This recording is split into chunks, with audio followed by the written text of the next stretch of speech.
I've kept this to myself for 30 years. I protected him. And I wanted this to remain private for obvious reasons. And so what makes you want to speak about it now? When I saw the first woman come forward a few weeks ago, he immediately called her a liar and said, I never sign anything with the letter H. And I knew I had many cards from him where he signed the letter H. And so I believed then that she was telling the truth. Jane Doe showed us some cards and letters she says she received from Herschel Walker, some signed with a flourish, that H. She says she took this photo of Walker asleep. They had met, she says, in the late 80s when he was married to his first wife, and she says had an affair that lasted 6 years. So this is the second woman who alleges that Herschel Walker pressured her to have an abortion and paid for it. Now, her story had already come out, and many right-wingers said, well, she's anonymous. We don't know who it is, so we don't need to trust this. I'm sure they'll be revising that statement now that she's gone on camera for an interview. In any event, what she had to reveal got pretty dark at times. Take a look at this a little bit.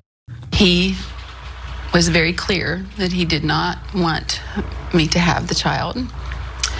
And he said that because of his wife's family and powerful people around him, that I would not be safe and that the child would not be safe. That's very menacing. It is very menacing. It is very menacing. And I felt threatened, and I thought I had no choice. He came to my house and picked me up and drove me to the clinic. And I went in alone, and he waited in the car while I went in and had the procedure.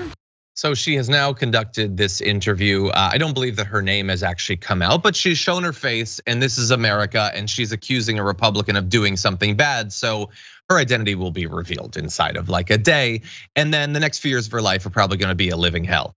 And she is willingly taking on all of that to try to make sure that people know who Herschel Walker is, in her view, these are allegations, and the experience that he put her through.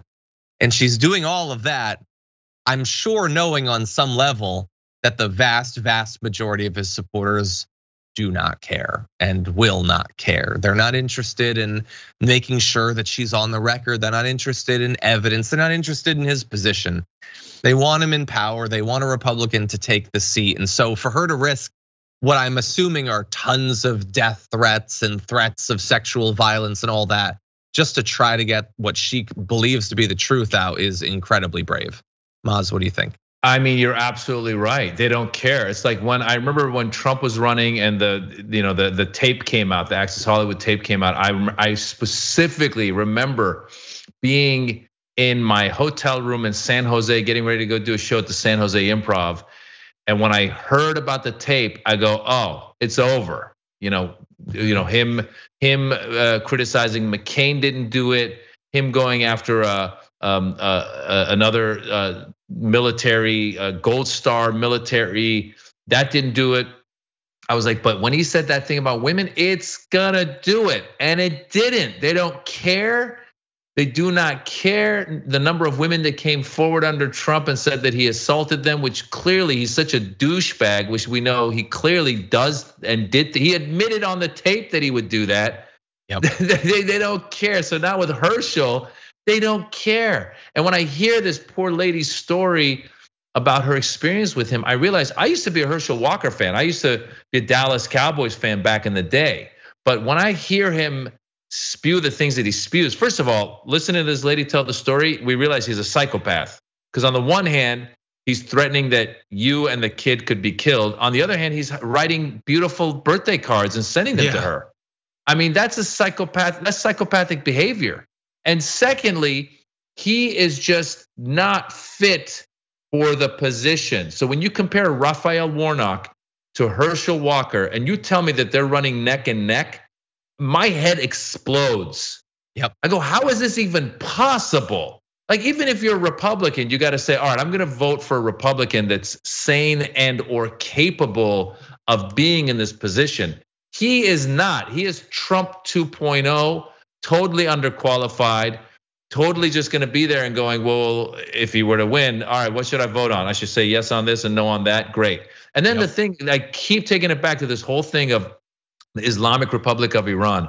People like Herschel Walker, Marjorie Taylor Greene, Lauren Boebert, they want the Christian Republic of America. And that's an ugly place. I'm here to tell you from the experience of an Iranian, you don't want the Christian Republic of America. So please don't vote for Walker. Just don't do it, please. I felt very similar to you when that tape came out in 2020. Oh, those were simpler times, more naive 2016, yes, you're right. Dear God, it's been 6 years we've been doing this.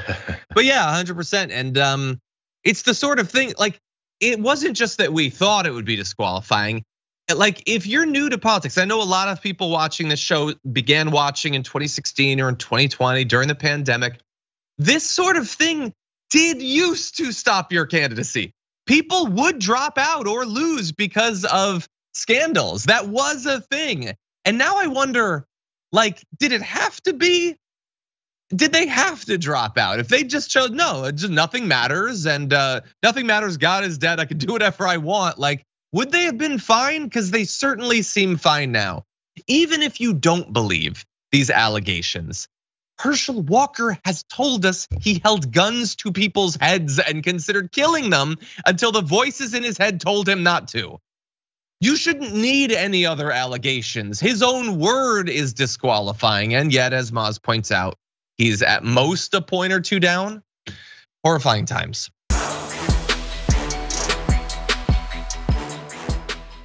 For more political news breakdowns, interviews, stories of activism, and me trying my hardest to care about the occasional big celebrity news story, subscribe to our YouTube channel at youtube.com/thedamagereport. And you can ring the bell wherever it is so you don't miss anything.